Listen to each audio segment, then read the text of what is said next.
They inhabit all the oceans in the world. From the surface to the great depths, they sway with infinite grace.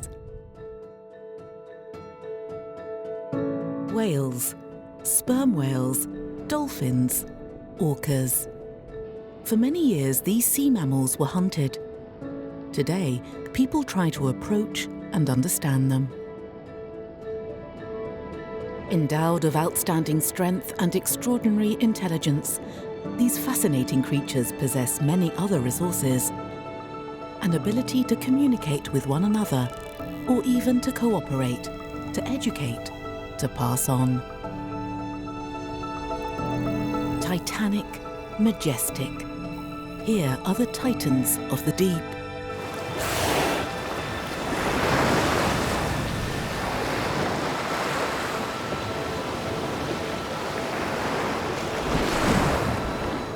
To get a chance to meet these titans, we will follow François Sarano.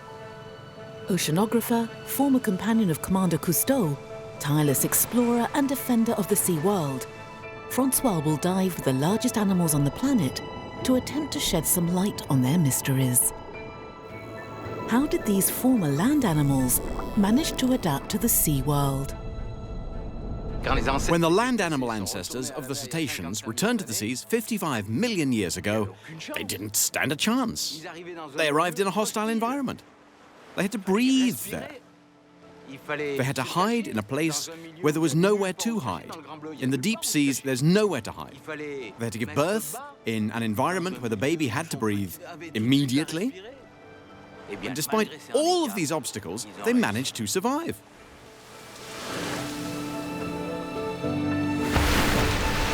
Basically, these animals that didn't stand a chance at the beginning conquered the planet.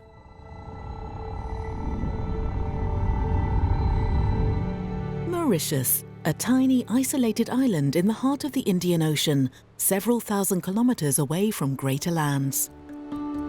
The planet's largest carnivore hunts off its coasts, the sperm whale. Males can measure up to 20 meters long and weigh over 50 tons. François Sarano is about to dive with these titans to get a closer look at them. To join them, we must get beyond the coral reef that protects the island and head for the open seas above the great depths. High seas, the abyss. This is the kingdom of the sperm whales. But the smooth ocean surface is a mirror that masks their presence. We have to be patient, suffer in silence. There's a breath. There, right under the cloud. Luckily, sooner or later, the sperm whales appear. Because these are mammals like us, and they must breathe at the surface. It is here, on the border between two worlds, those of water and air, that we will manage to meet them.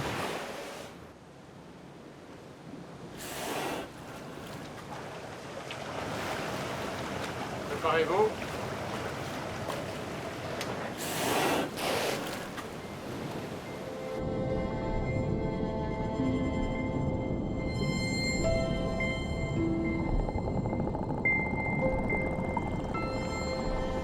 Like an astronaut in a new environment, François goes towards these otherworldly creatures. First contact.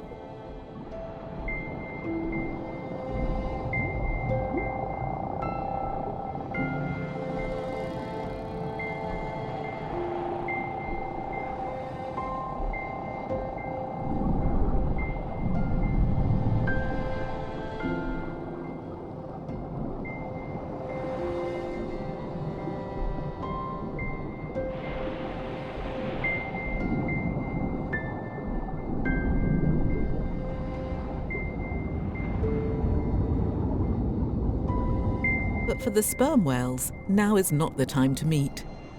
They carry on their way, calmly.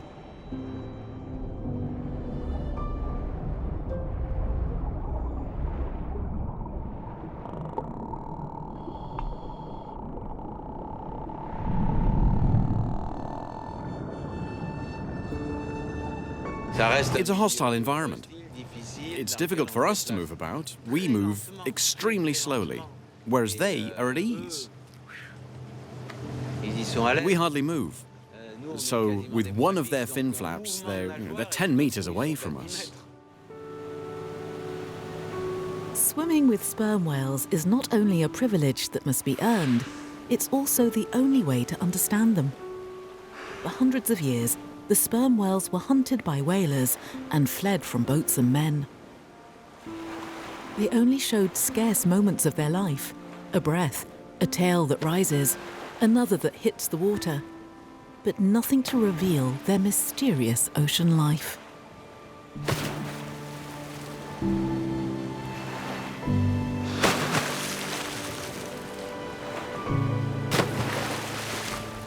For years, scientists had to make do with observing the cetaceans from their boats, interpreting the scarce signs to imagine what the sea animals did under the surface. To hope to understand them, we must swim with them. And we must wait for the right moment. The one when the sperm whales accept our presence. A young whale comes calmly under our boat. This would have been unimaginable just a few years ago because cetaceans were afraid of boats, their steel hulls and fire harpoons.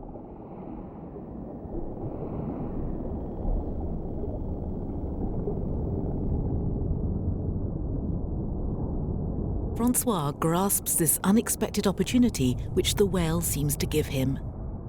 He dives with a portable directional hydrophone designed to record the separate sounds made by each individual.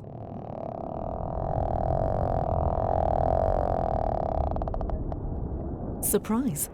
The whale is as curious about François as François is about him. Each explores the other with his own means.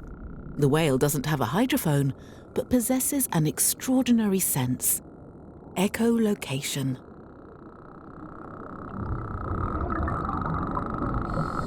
It gives out extremely powerful sound pulsations, then analyzes the echo given out by the targeted object, François in this case, to make a sound image as precise as a sonogram.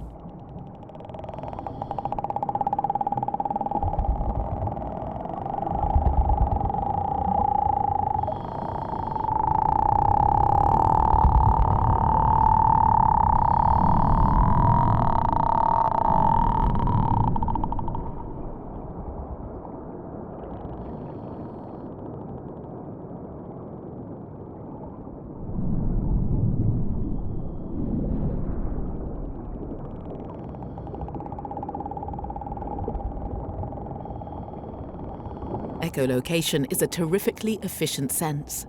When the whale scans the boat, it perceives not only the shape of the hull, but also its size and width.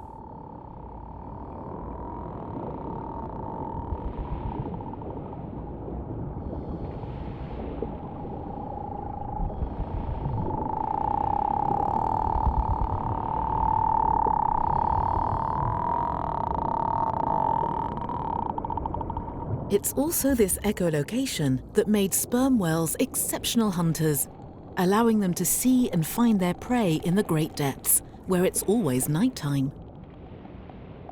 To hunt, they dive for more than 1 hour at 2,000 meters deep. An incredible feat, a performance.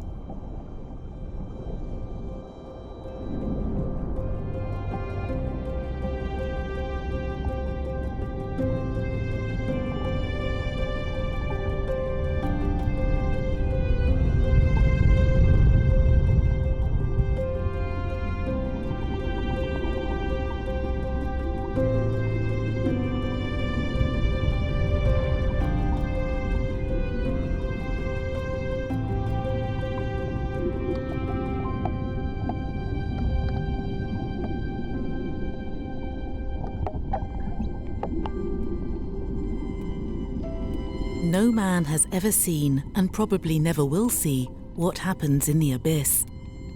When no light pierces. Absolute darkness.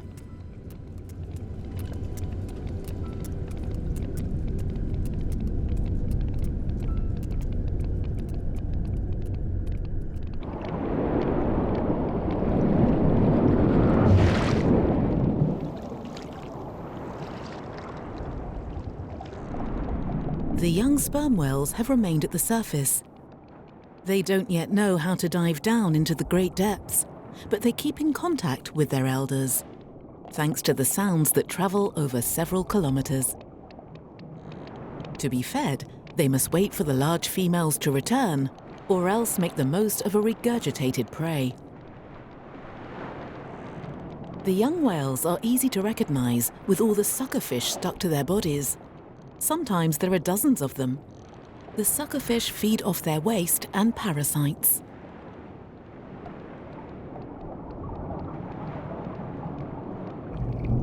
Surprisingly, the adults who join them don't have any. Perhaps the suckerfish cannot stand the fast changes of pressure between the surface and the abyss imposed by the large whales.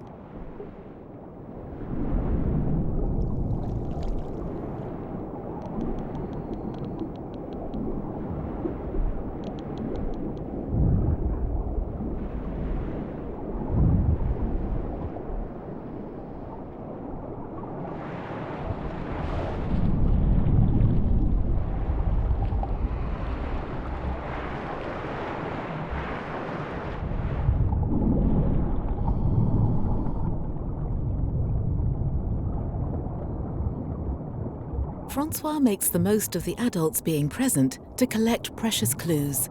In their excrement, the feces that they drop behind them.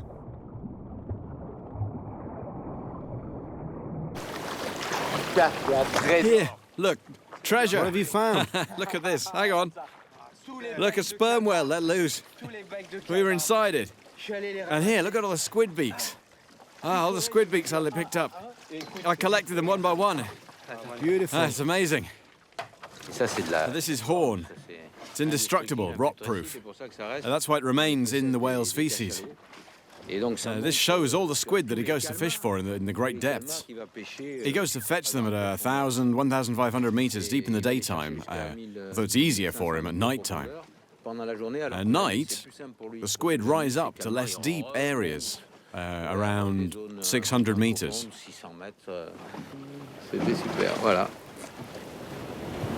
To find out about all of the rich diversity offered by those who live under the ocean surface, we must go into their world, immerse ourselves as often as possible. Watch out, get ready.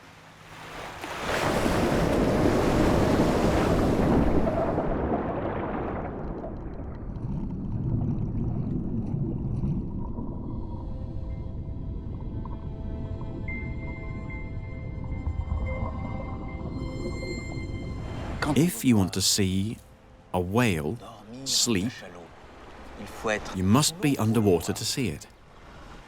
Who'd imagine that sperm whales sleep upright if you haven't been underwater?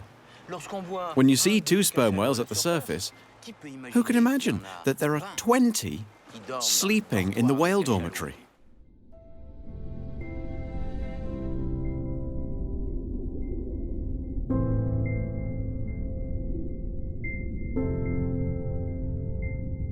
The titans of the seas sleep with one eye open. Breathing is an intentional act, unlike for us, where it's a reflex. We don't have to think about it. They had to face the dilemma of staying awake to breathe or die asleep. They found the solution. Half of their brain dozes while the other is awake. They only half sleep.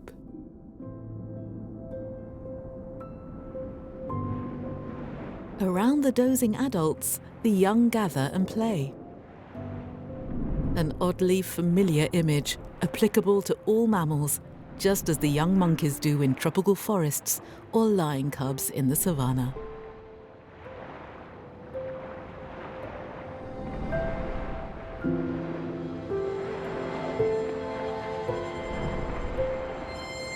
When you enter their world, you discover a wonderful flexibility. These are elves under the water. And suddenly these mastodons gather, these behemoths. They gather, they huddle, one against the other. And suddenly, they hug. Literally, they roll against each other, on top of one another, in an incredible hug.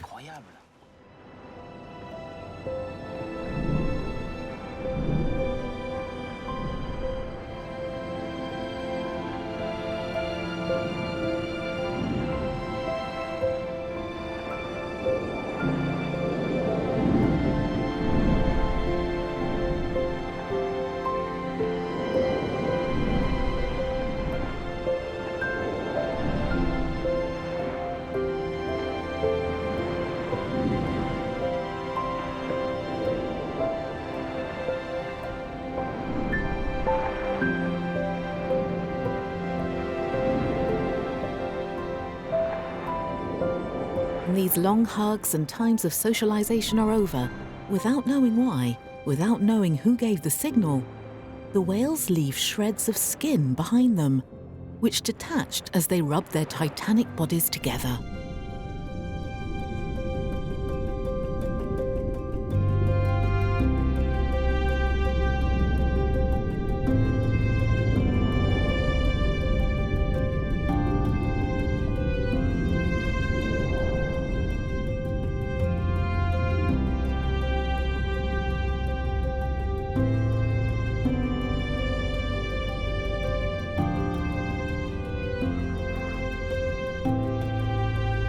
And soon, all that remains is a delicate veil of skin. A frail souvenir of these moments of grace shared with us.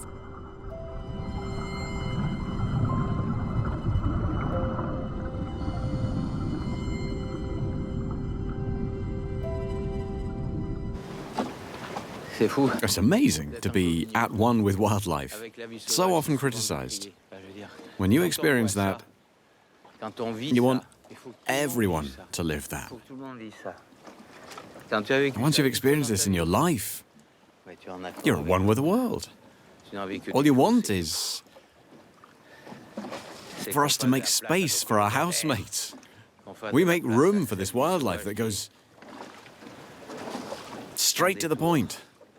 You know, it's wonderful. Difficult to imagine that the ancestors of these whales were land animals. But they were. These creatures are the fruit of an exceptional evolution. To conquer the abyss, the cetaceans not only managed to surmount the obstacle of the depths, but also submarine pressure. Warm-blooded animals in a world where cold-blooded fish rule. The powerful, resistant and fast cetaceans can take on trips several thousand kilometers long.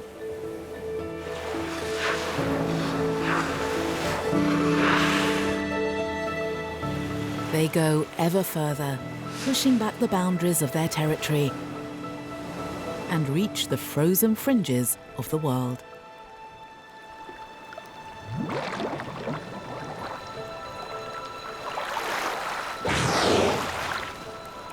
The bowhead whale, massive, 20 meters long and 100 tons, spends her existence in the Arctic and subarctic waters.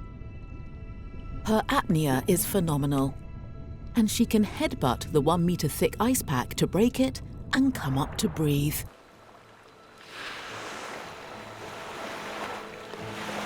And she can enjoy the polar circle's prolific water, abundant in food. They say she can live over 100 years.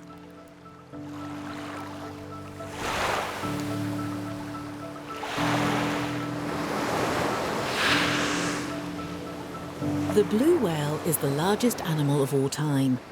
Its strength and speed helped it avoid all predators. However, it almost disappeared. The factory ships and ferocious hunters left no chance to the 300,000 blue whales that lived in the ocean just 1 century ago. Today, there are barely 10,000 left. But most of the whale species managed to survive the great hunting era. And since the massacres have stopped, they are gradually repopulating the oceans. If the cetaceans managed to conquer an environment to which they were not originally adapted, it's thanks to their mammal qualities. Their intelligence, of course, but more importantly, cooperation. solidarity, and attachment above all, affection and caring for their young. Because cetaceans only give birth to a few young in their lifetimes. So they must be cherished and protected in this vast universe where there is nowhere to hide.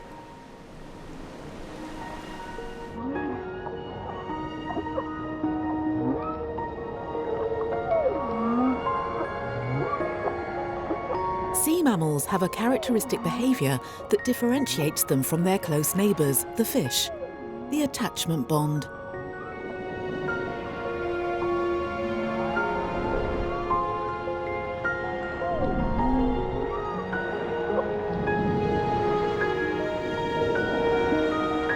To give her whale calf the most favourable conditions, this humpback whale has travelled thousands of kilometres between polar waters, where she fed herself, and tropical waters. She will fast for months and look after her calf with infinite care.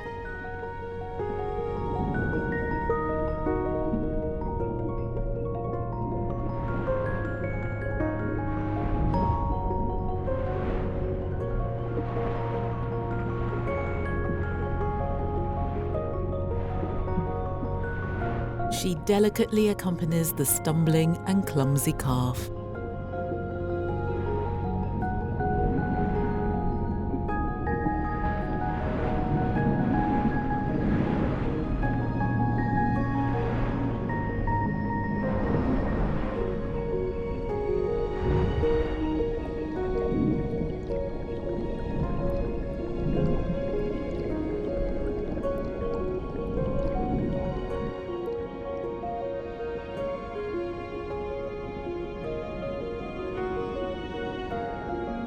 Although she hasn't eaten for months, she must breastfeed, like all mammals from the land or sea.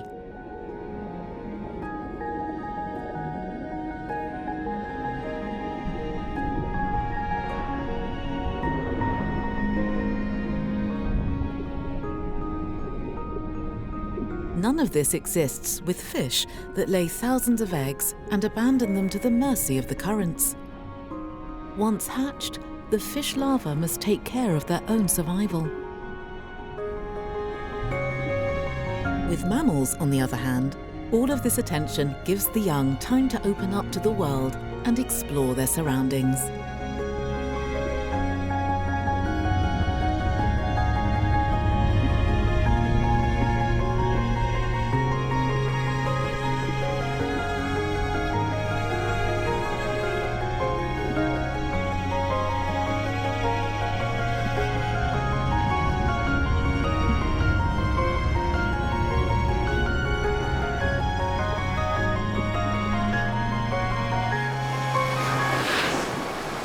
This precious transmission from generation to generation can also be seen in other sea mammal species elsewhere in other oceans.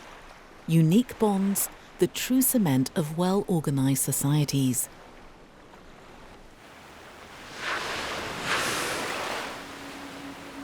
Among all the titans of the seas, the orcas undoubtedly have the most closely bound societies. In Argentina, off the Valdés Peninsula, lives a family of orcas that is unique in the world. François Sarano wants us to meet them at all costs.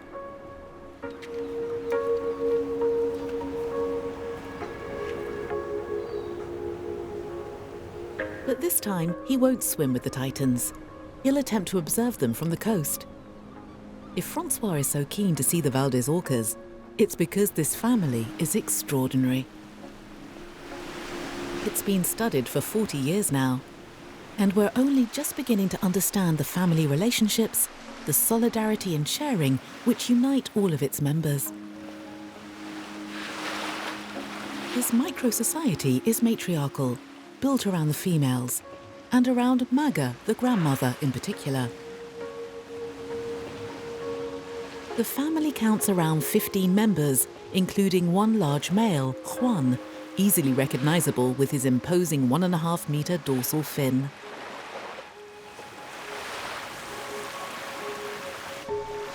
What is so unique about Maga's clan? Here in Valdés, there's a tiny population, which is unique in the world. It's decided to go back to hunt in a world that is no longer theirs. The sea world is their domain, but they go to hunt on land.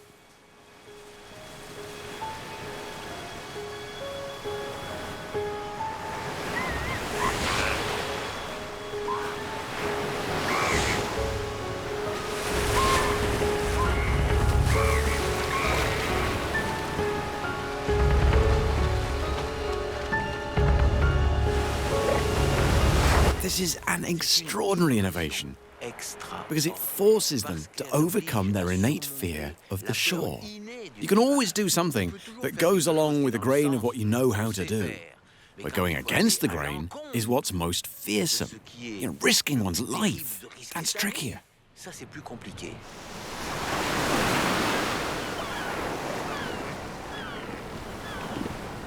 Unlike the orcas, elephant seals have no trouble going from the sea to the shore, where they come to rest their 4 tons in weight and 5 meters in length. They're almost as big as female orcas. In the high seas, they are formidable swimmers. They undertake long Homeric trips, several thousand kilometers long. And today, like every year at this season, they come here to Valdez to reproduce and give birth. At sea, they're too powerful and fast. On the beach, they're beyond the orca's reach. Only along this narrow strip of shore are they vulnerable. And the orcas from Maga's clan have found the only flaw in the elephant seal's defense system.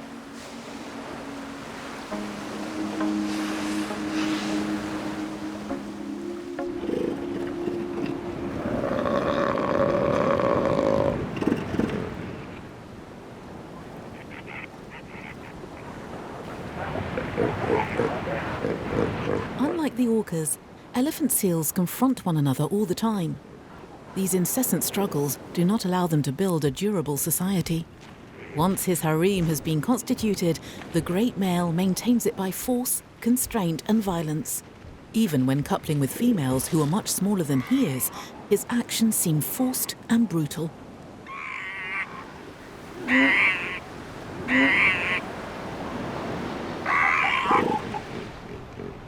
But he has no other option than to fight to preserve his dominance. When a younger male tries to approach, the great male is ready to fight until one of them bleeds.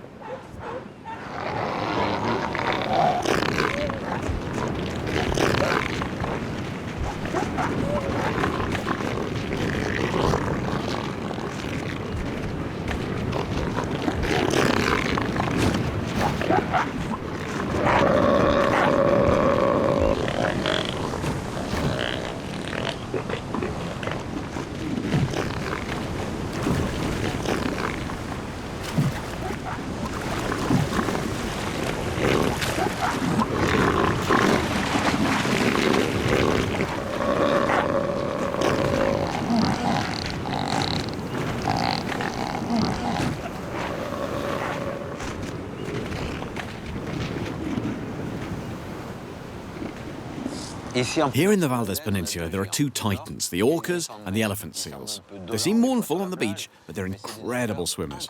They can dive down to 1,400 meters. They swim up to Antarctica. But this strength is the only thing that makes them resemble the other titan, which is the orca, because their societies are totally different. I mean, completely different. Orcas have solidarity, learning, transmission of experience. Elephant seals are individualistic. The only thing that counts is reproduction. After that, nothing is passed on. Yet these 2 titans find themselves on the same turf. And that's where there's confrontation. The orcas, thanks to their solidarity, their cooperation, come to feed off young elephant seals, which the older elephant seals watch to go in total indifference.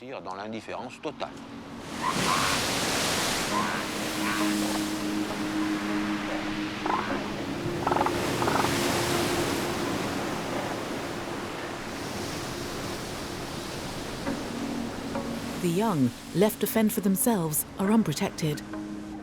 Their mother feeds them for only 3 weeks, and this is enough to go from 40 kilos to over 120.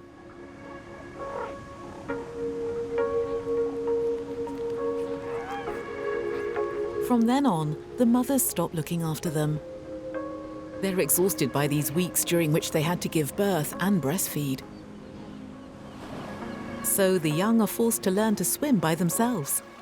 Their mother will never accompany them in the water. They have no idea of the risk they're taking. Nobody has taught them.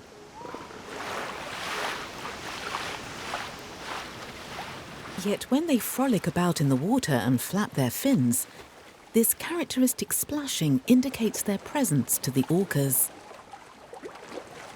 Maga and those in her clan recognize this sound perfectly and dash straight towards it. To hear them, they need as calm a sea as possible. The orcas are discreet. They even stop communicating with one another. Radio silence.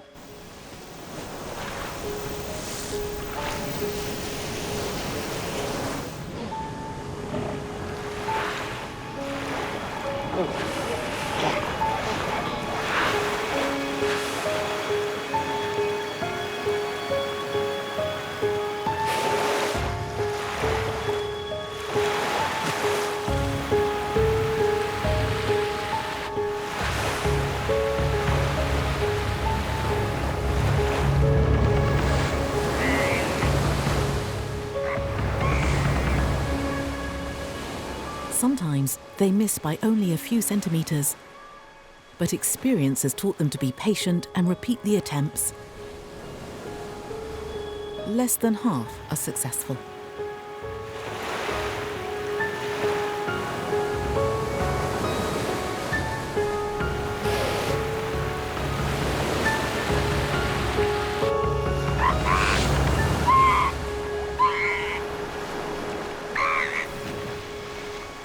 Finally, the first successful attacks. These are the skills of Maga, the clan matriarch. No one can make the most of a wave and accelerate at the right moment better than she can. Even when she seems to miss her prey, she manages to wedge it under her head to catch it in her mouth. Maga drags it into the water. She seeks the others for Juan, the great male, who doesn't know how to beach himself. He accompanies her, but only watches her at work. Some orcas never learn, others are too young, but they can all count on the extraordinary solidarity of the 8 females who know how to hunt on the beaches.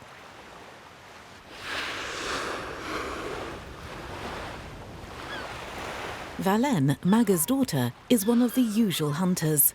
But this year, she stays in the high seas to look after her latest born. And it's Maga who will feed them both. Valene and Maga do not fight over the prey. Quite the contrary. They make sure to cut it up and distribute it. Such behaviour is exceptional and is rarely, if ever, seen. Other animals leave the lion's share for the most dominant. Here, it's all about solidarity and sharing.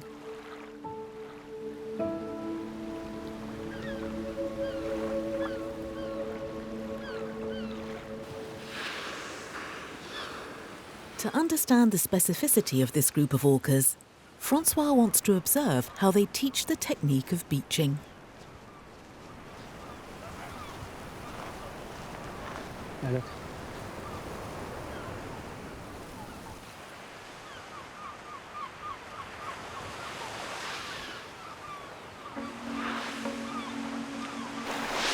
Hey, see over there?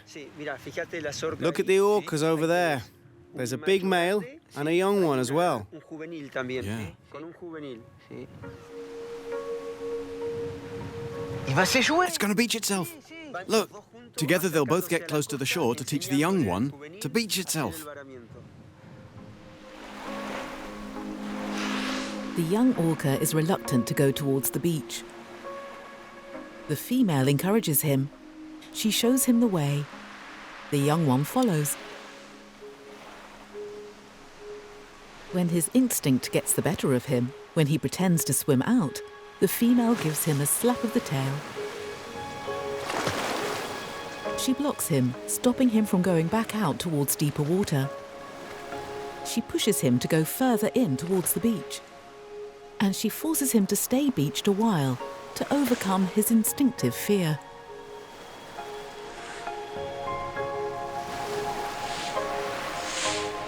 Once she's decided the lesson has lasted long enough, she helps him use the waves to get back out into the water.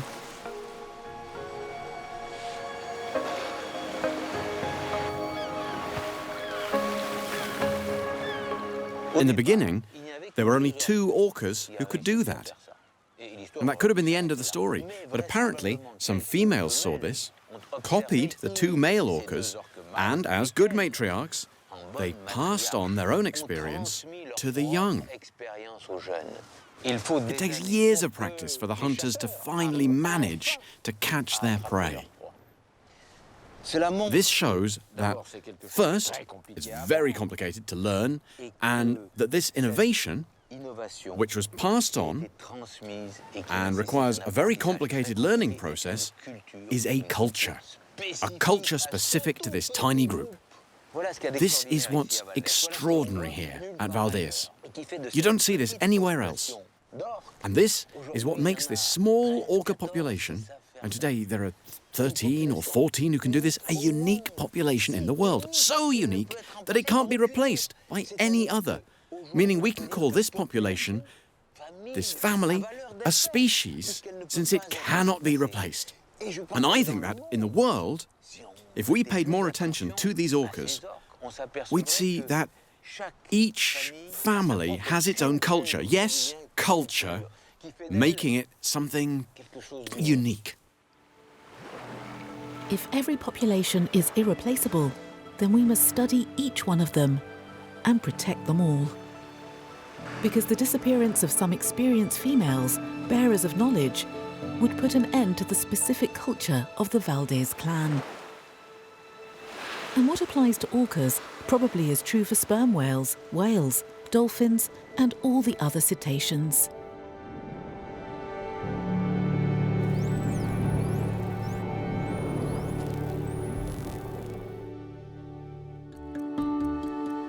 The Bahama Archipelago in the Caribbean Sea, a chain of 700 islands, including the tiny Bimini Islands, the closest to Florida. These shallow, clear waters comprise 2 species of dolphins, the Atlantic spotted dolphin and the common bottlenose dolphin, or Tursiops. To understand how they communicate through sound, François will dive with them, observe, listen, record them.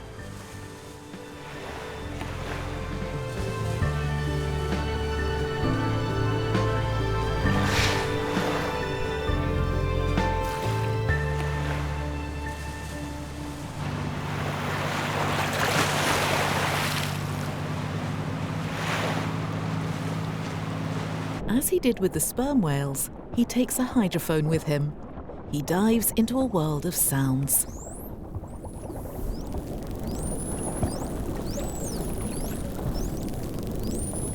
The first to approach him are 2 spotted dolphins who are swimming together.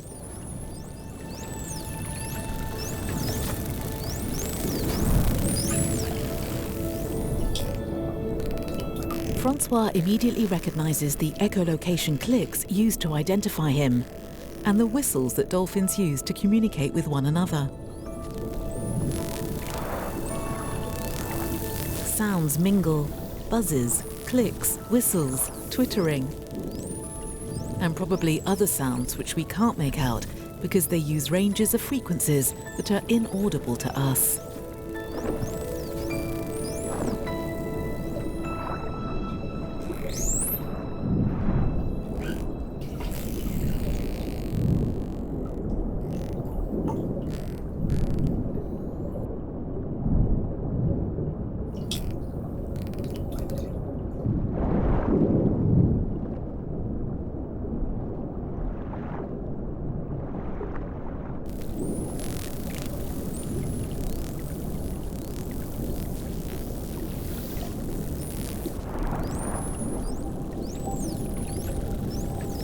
Whether it's the sperm whales, dolphins, whales, orcas, each time we meet cetaceans, we measure the incredible complexity of their society.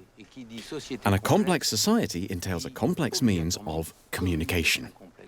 And we saw that they could communicate with their bodies touching, with eye contact, and of course through sounds. In a marine environment, where sound travels 4.5 times faster than through air, in an area where you don't see well, sonar communication is essential. Whale songs, sperm whales' coda, dolphin whistles. What are the titans saying with these enigmatic sounds?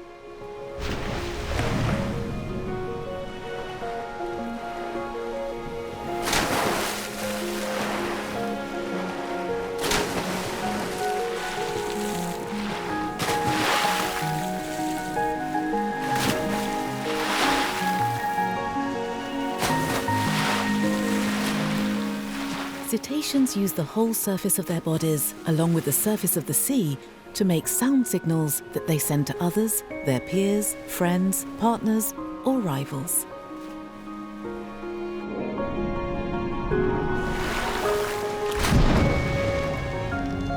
Under the surface, the sound ecosystem is as plentiful as the ocean appears to be empty. Yet, in this din, each one recognizes his partner or opponent. There are exchanges we have no idea about. All we can do is enjoy this ocean concert.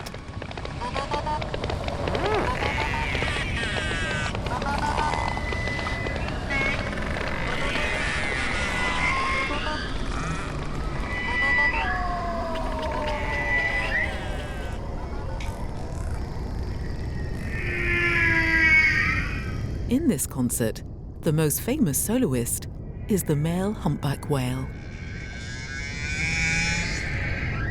Every year in the winter, humpback whales come to the tropical waters to give birth and reproduce. During this mating season, only the males sing. They remain completely still for long periods of time. They vocalize with their mouths shut without giving out the slightest air bubble.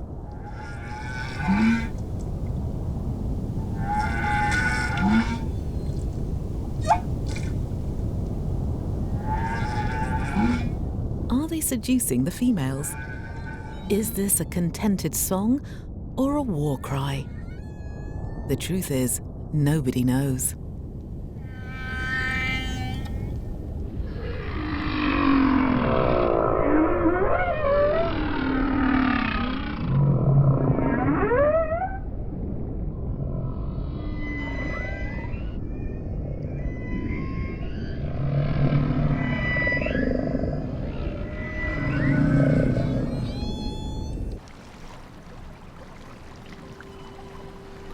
Back in the Bahamas, François carries on diving, looking for dolphins.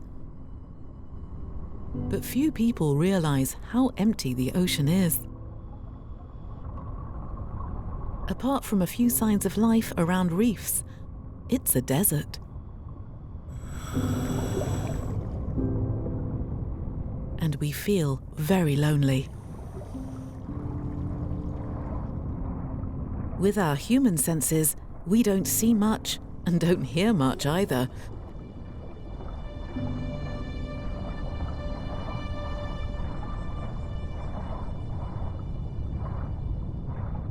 The bottom of this submarine desert is oddly jotted with craters. François discovers dozens, making up a moon-like terrain.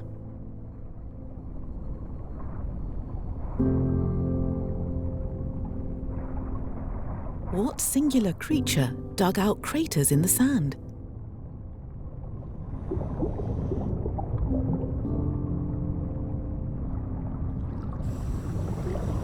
The scarce fish we come across, pearly razorfish, won't let us approach them and immediately hide in the sand without leaving a trace behind them, not even a fine line, much less a crater.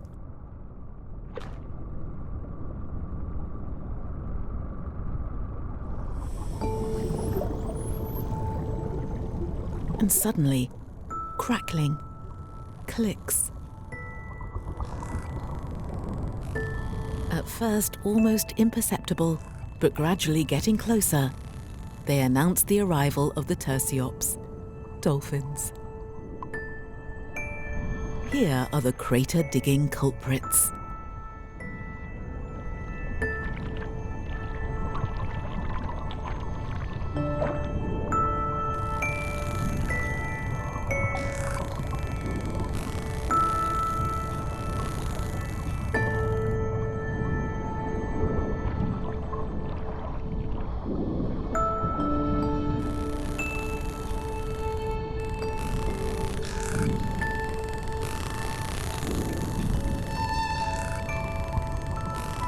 Under Françoise's eyes, the dolphins perform an eerie ballet, digging into the sand to unearth the hidden razorfish.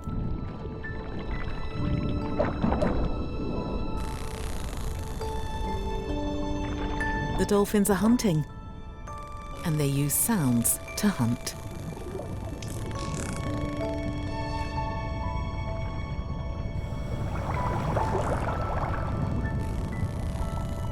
They give out very rapid sonar pulsations towards the ground and use the echo which is sent back to them to make a sound image. This is echolocation once again.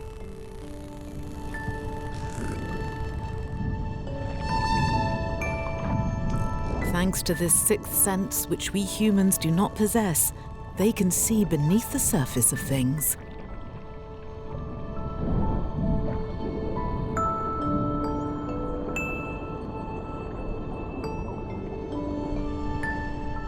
Unlike the sperm whales that can remain submerged for over 1 hour, the dolphins must go up to the surface to breathe every 3 minutes.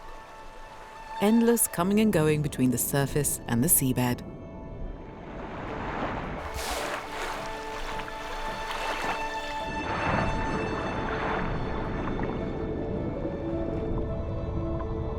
François sees more and more dolphins arriving, as if someone had called for a meeting. He notices a strange, powerful sound.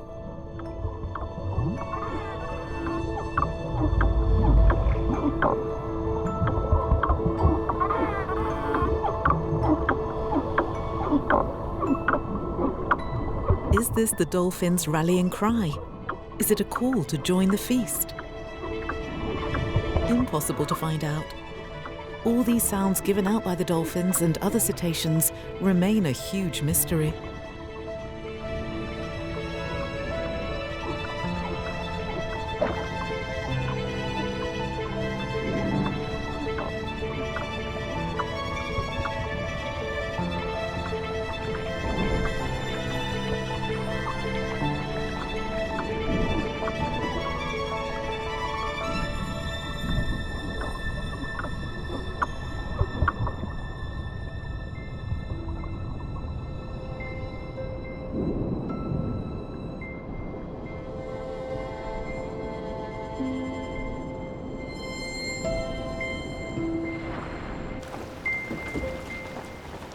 We try to imagine their world, but we've got no idea about their means of communication. We're unaware of their senses, and it's incredible.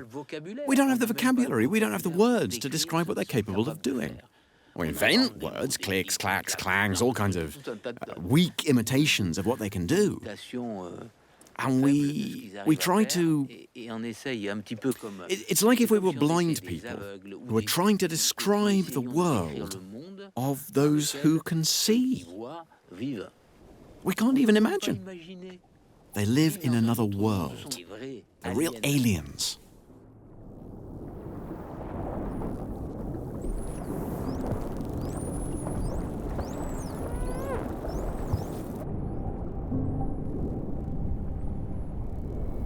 Aliens. To understand them, we must get prepared for an encounter of a new kind. Cetaceans don't have the same needs as us. They don't have the same desires. They live in a world where space has no limit, where time flows in an everlasting present. We must abandon our references, leave our preconceived ideas behind us.